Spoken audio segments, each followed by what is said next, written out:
como podemos aproveitar a prótese total removível do seu paciente.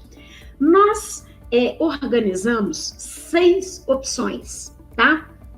A primeira coisa que essa prótese nos proporciona é um diagnóstico. Então, o cara chegou lá com uma dentadura, a primeira coisa que ele vai me perguntar assim, eu vim aqui para fazer um orçamento. Eu não quero que vocês virem e falem assim, vai lá no centro radiológico e faz uma tomografia. Não é assim que nós vamos fazer. E eu vou mostrar para vocês. Inicialmente, nós temos 2 tipos, na verdade, 3 tipos de prótese nas reabilitações totais com implante. Nós temos aquele rebordo que, vamos imaginar uma situação igual a minha, por exemplo. Eu ainda tenho os dentes e, por algum problema, ou até por um acidente, eu perdi os meus dentes. Não teve tempo ainda de ter uma reabsorção do meu rebordo. Então, se eu perdi os dentes e você vai instalar imediatamente os implantes, a nossa reabilitação é chamada de PF1. Não houve uma reabsorção do meu rebordo. A PF2 é quando já houve uma leve reabsorção e os meus dentes vão ficar um pouco alongados. E, finalmente, a PF3 é aquele quadro em que o meu paciente, às vezes, usa dentadura há muito tempo.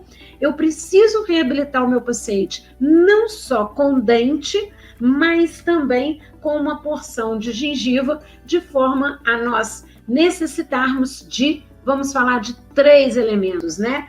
Dente, a estrutura metálica que vem por baixo e a gengiva. Então, a nossa reabilitação, nós vamos chamar na PF1 e na PF2 de reabilitação dental. E na PF3, nós vamos chamar de uma reabilitação híbrida. O que é híbrida? Que ela tem 2 elementos aí. Ela tem o dente e a gengiva, ok?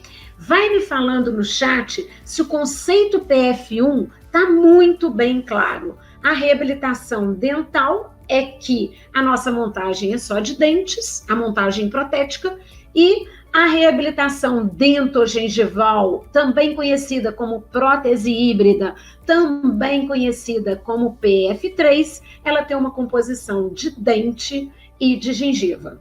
Atenção, atenção, atenção. As próteses dentais obrigatoriamente têm que ser cerâmica. As próteses PF1 e PF2 não pode ser em resina. Por quê?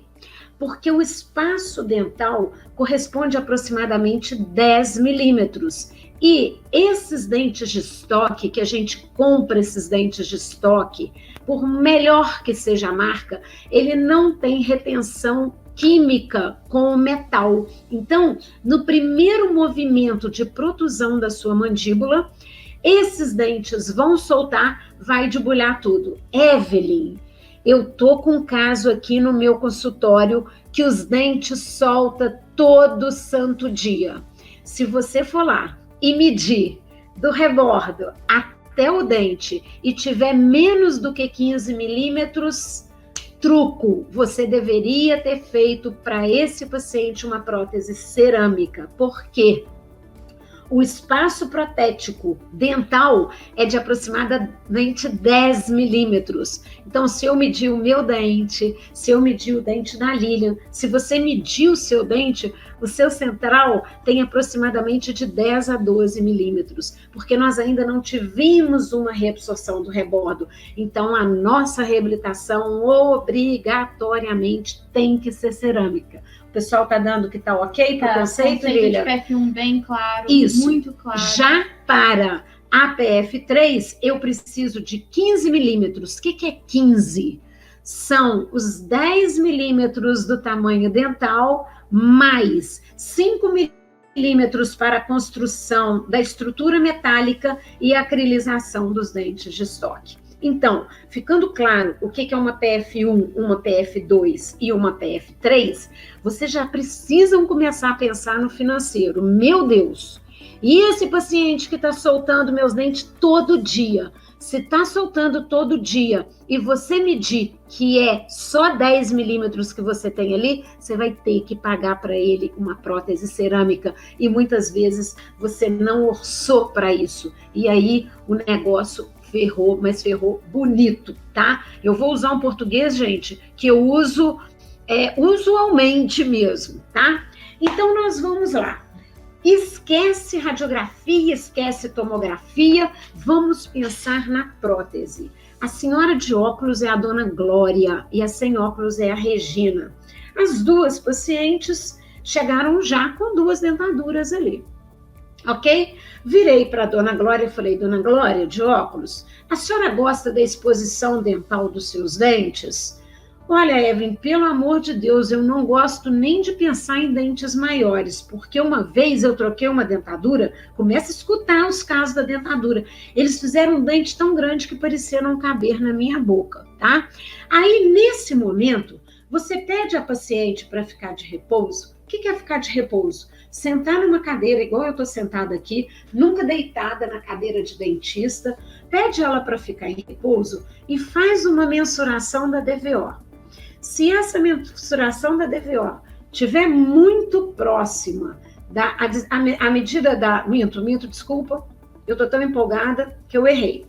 Pede a paciente para ficar em repouso, com a boca semiaberta, como se ela estivesse vendo uma televisão, e faz uma medida com compasso de Willis, da medida que você tem, da base do nariz até o queixo. Marca essa medida. Em geral vai dar 6,5, 7,5, e aí você vem da asinha do nariz até a comissura labial. Se houver uma proximidade dessas duas marcas, ninguém está falando que aqui vai ser exatamente 6,5, aqui exatamente 6,5, mas uma proximidade diferindo no máximo dos 4 milímetros, você pode acreditar que a dentadura que essa paciente está não está tão fora assim da dimensão vertical de oclusão dela. Viemos para a dona Regina, a mesma história. Olha, Evelyn, eu não gosto, eu sou uma pessoa extremamente tímida, eu não gosto muito de uma grande exposição dental. Vem e faz essa medida. Obviamente, gente, que se vocês verem que o queixo dela está com uma dimensão muito reduzida, e isso só de você bater um olho na pessoa, você já percebe isso, então, olha, nós vamos precisar aumentar um pouco o tamanho dos seus dentes, sim, porque esses dentes seus estão muito gastos, ok? Mas essas duas pacientes, nenhuma delas, vocês acho que vão concordar comigo, não tem nada chocando, não tem nada feio, não tem nada horroroso. Eu vou remover a dentadura das duas pacientes agora, tá? Ó, removi.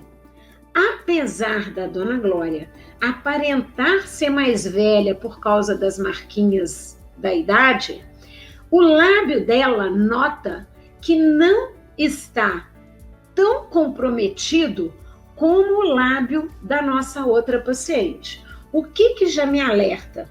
Uai, apesar de uma aparentar mais velha, provavelmente ela teve menos reabsorção do rebordo do que a outra. Então agora, olha o que eu quero correlacionar. Eu quero correlacionar a base da prótese. O que é a base da prótese? É onde a prótese dela encaixa no rebordo com os dentes.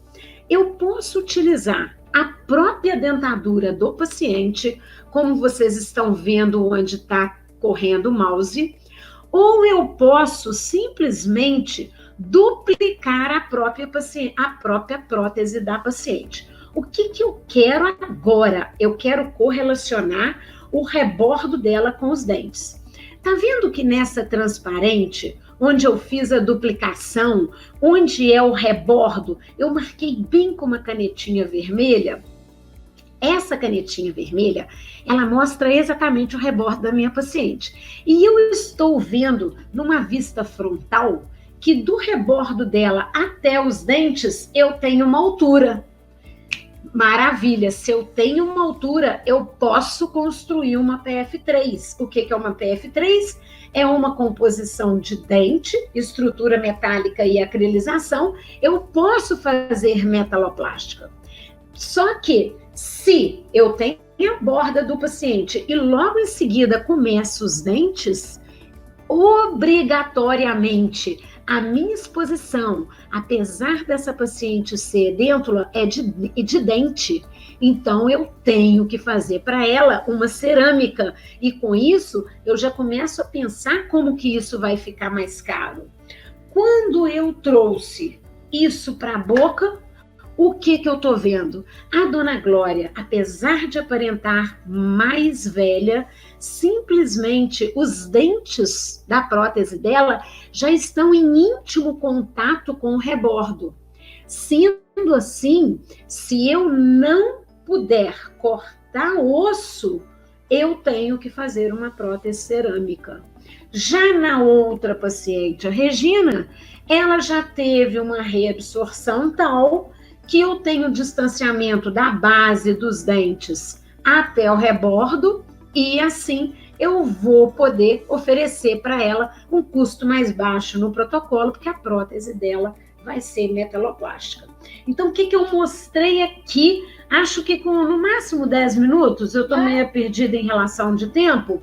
Como que a gente faz um diagnóstico protético? Isso tudo sem ver imagem, sem ver raio-x, sem ver clínico, nada. Ela sentou clínico, tá? Eu pego a própria prótese dela e duplico, todos vocês aprenderam a duplicar alginato na caixinha de alginato, uma coisa rápida para o paciente não sair do meu consultório sem uma previsão. A gente já tem que estar imaginando uma situação, tá? Então, olha, agora eu estou com a prótese PF1 da minha paciente de óculos, olha o lábio dela em total composição. Já da Regina, como eu estou sem a flange, o lábio dela está murcho. Por isso que eu já posso falar com vocês que na composição prótese da Regina, nós precisamos de fato uma quantidade de gengiva artificial para poder compensar o lábio dela, né? E assim foi a reabilitação. A Glória está, nesse momento, com uma reabilitação PF1 provisória, porque sempre que você vai fazer uma PF1, nós temos que passar pelo provisório para só depois fazer a cerâmica. Evelyn, mas por quê? Porque a cerâmica, ela não aceita retoque. Então, vamos supor que eu fiz uma intervenção cirúrgica, a gengiva murchou. A gengiva murchou, eu não tenho como fazer o retoque na cerâmica.